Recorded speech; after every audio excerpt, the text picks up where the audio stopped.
Hello बच्चा party. In previous class हमने देखा था एक्सरसाइज नंबर 8 जो काफ़ी स्ट्रेट फॉरवर्ड थी और इजी थी। इन दिस क्लास हम देखने वाले एक्सरसाइज नंबर 9। तो चलिए स्टार्ट करते हैं क्वेश्चन को। क्वेश्चन कह रहा है कि explain what would be happen if in the capacitor given in exercise 2.8 a 3 millimeter thick mica sheet of dielectric constant 6 were insert between the plate। यानी कि हमारा जो प्रीवियस क्वेश्चंस था एक्सरसाइज नंबर 8 उसमें जो हमारा कैपेसिटर था पैरेलल प्लेट कैपेसिटर, अगर हमने उस पैरेलल प्लेट कैपेसिटर की बीच में 3 मिलीमीटर थिकनेस वाला एक माइका शीट ऐड कर दिया जिसका डाइलेक्ट्रिक कांस्टेंट है 6, तो क्या होगा। ठीक है, और उसमें भी हमें दो कंडीशंस दी गई है ए और बी। तो सबसे पहले हम नोट कर लेंगे ए, वो जिसमें हमें कहा गया है कि while the voltage supply remain constant. ठीक है, तो हम यहाँ पे नोट कर देंगे कि वोल्टेज सप्लाई रिमेन कांस्टेंट। ठीक है, तो चलिए क्या होगा देखते हैं। अब यहाँ पे क्या है कि भाई हमने जो डाइलेक्ट्रिक कांस्टेंट जिसका 6 है सी माइका शीट ऐड की है। तो सिंपल है बच्चा पार्टी कि हमने प्रीवियस क्वेश्चनों में ही हमारा कॉन्सेप्ट अच्छे से देखा था कि जब किसी पैरेलल प्लेट कैपेसिटर के बीच में कोई मीडियम इंसर्ट करवाया जाता है तो जो कैपेसिटेंस है वो इंक्रीज हो जाता है। ठीक है, तो कैपेसिटेंस जो है वो हमारा इंक्रीज हो जाएगा। कितना इंक्रीज होगा, तो भाई पहले से डाई इलेक्ट्रिक कांस्टेंट जितना इंक्रीज हो जाएगा, यानी के इंटू सी। तो आप नोट करिए यहाँ पे के कितना दिया था 6, और इन प्रीवियस क्लास हमारा जो कैपेसिटेंस है वो हमें मिल रहा था। मैंने आपको इनिशियली यहाँ पे नोट करके रखा था ये गिवन डेटा जो प्रीवियस क्वेश्चंस का था जिसकी हमें ज़रूरत पड़ने वाली थी। ठीक है, तो यहाँ पे हमें इन प्रीवियस क्लास हमें आंसर मिला था 18 पिको फेराडे। तो मैं यहाँ पे लिख दूंगा 18 इंटू 10⁻12। तो चले फटाफट से इनको मल्टीप्लाई कर दीजिए। तो 18 इंटू 6, ये कैलकुलेशन भी आप विदाउट कैलकुलेटर कर सकते हो, 108 होता है। तो -12 फेराडे, या तो आप ऐसा भी लिख सकते हो 108 पिको फेराडे।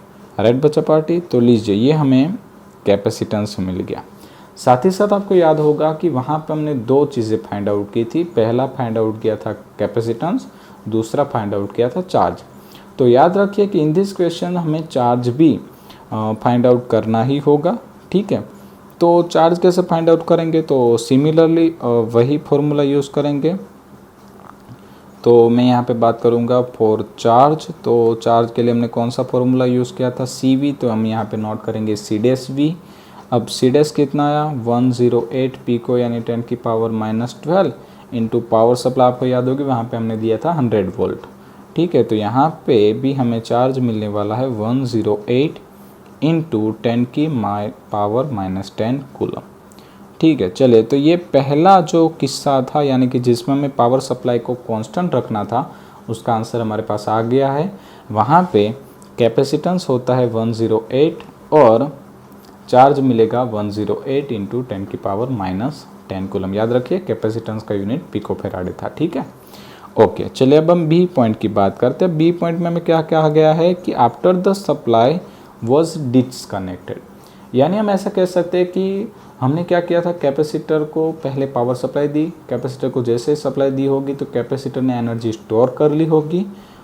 ठीक है, तो उसके पास वोल्टेज जो है वो 100 वोल्ट आ चुका होगा। राइट, उसने स्टोर कर लिया होगा। और अब हमने बैटरी को डिस्कनेक्ट कर दिया है, बैटरी यानी कि पावर सप्लाई। तो मैं यहाँ पे नोट कर देता हूँ आफ्टर डिस्कनेक्ट पावर सप्लाई। ठीक है, हमने पावर सप्लाई को क्या कर दिया है, डिस्कनेक्ट कर दिया। अब नोट करिए बच्चा पार्टी, ये जो कॉन्सेप्ट है वो भी आपको काफ़ी ज़्यादा काम में आने वाला है। सबसे पहले मैं आपको बता दूं कि जब भी हम किसी पावर सप्लाई को रिमूव करते हैं या तो ऐड करते हैं तो क्या होता है कि एक बार जो कैपेसिटर है वो चार्ज हो गया, उसके बाद कैपेसिटर की प्लेट पर जो चार्ज अवेलेबल हुआ वो चार्ज कभी भी चेंज नहीं होता। ठीक है, तो हम नोट कर देंगे कि यहाँ पे अगर हम चार्ज फाइंड आउट करने की बात करेंगे तो चार्ज जो है वो जितना पहले था उतना सेम रहा होगा। यानी हम लिख सकते हैं Q = 108 इंटू 10⁻⁻10 कूलम। ठीक है, चार्ज कभी चेंज नहीं होता। अब हमें साथ ही साथ दूसरा क्या ढूंढना था, कैपेसिटेंस। अब कैपेसिटेंस कैसे ढूंढ सकते, तो भाई कैपेसिटेंस को ढूंढने के लिए हमारे पास दूसरी एक क्वांटिटी होनी चाहिए, वोल्टेज। अब क्या हुआ था कि कैपेसिटर को हमने पहले पावर सप्लाई से जोड़ा, तो जैसे ही पावर सप्लाई के साथ जोड़ेंगे तो कैपेसिटर चार्ज होना शुरू हो जाएगा, और जैसे जैसे वो चार्ज हो जाएगा तो हम मान सकते हैं कि उसके ऊपर जो वोल्टेज है वो कितना आया होगा, 100 वोल्ट, जितना हमने पावर सप्लाई के साथ अटैच किया था उतना। अब हमने क्या किया, पावर सप्लाई को रिमूव कर दिया। अब जैसे ही पावर सप्लाई रिमूव करेंगे और उसकी दो प्लेट के बीच में डाइलेक्ट्रिक स्लैब एंटर करवाएंगे, तो उसका जो वोल्टेज है वो उस डाइलेक्ट्रिक स्लैब के डाइलेक्ट्रिक कांस्टेंट से रिड्यूस हो जाता है। ठीक है, यानी कि हम लिख सकते हैं यहाँ पे कि वोल्टेज, जो वोल्टेज होगा वो हो जाएगा इनिशियल वोल्टेज से डिवाइड बाई के, और यहाँ पे के की वैल्यू थी 6, तो हम यहाँ पे लिख सकते हैं कि हमारा जो वोल्टेज है वो हो जाएगा 100/6। ठीक है, वोल्टेज तो डिक्रीज होगा।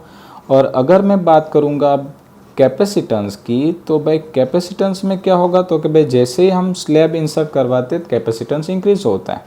तो हम यहाँ पे नोट करेंगे C dash is equal to K into C, but K की जगह पे मैं वैल्यू ही पुट कर देता हूँ 6 इंटू सी, राइट। अब देखो C की वैल्यू कहाँ से लाएंगे, तो हमारे पास ये फॉर्मूला था Q बराबर CV, तो आप नोट करिए C का फॉर्मूला क्या हो सकता है, Q/V, राइट। और C का फॉर्मूला हो सकता है Q/V। तो क्या होगा कि हम यहाँ पे वैल्यू पुट करेंगे, जैसे C की C बराबर Q/V। ठीक है, तो जैसे हम Q/V पुट करेंगे तो आप यहाँ पे देखिए कि आपका जो वोल्टेज है वो डिवाइड बाई 6 हुआ, यानी वोल्टेज जो है वो छठे भाग का हो गया। सिमिलरली आपका कैपेसिटेंस 6 गुना हो गया। चार्ज जो है वो कांस्टेंट रहता है, उसका मतलब ये होता है कि 6 और 6 डिवाइड होकर हमारा जो कैपेसिटेंस है वो जितना पहले था उतना ही रहेगा, यानी कि यहाँ पे हो जाएगा 108 पिकोफैराड, राइट बच्चों। तो हम यहाँ पे नोट कर सकते हैं कि हमारा दूसरे किस्से में चार्ज और कैपेसिटेंस वेरी नहीं होता है, भले हम उसको बैटरी से अलग कर दे, उसके सिर्फ वोल्टेज में ही चेंज होता है। वोल्टेज जो है वो डिक्रीज हो जाएगा, बट कैपेसिटेंस और चार्ज में कोई चेंज नहीं होगा, राइट।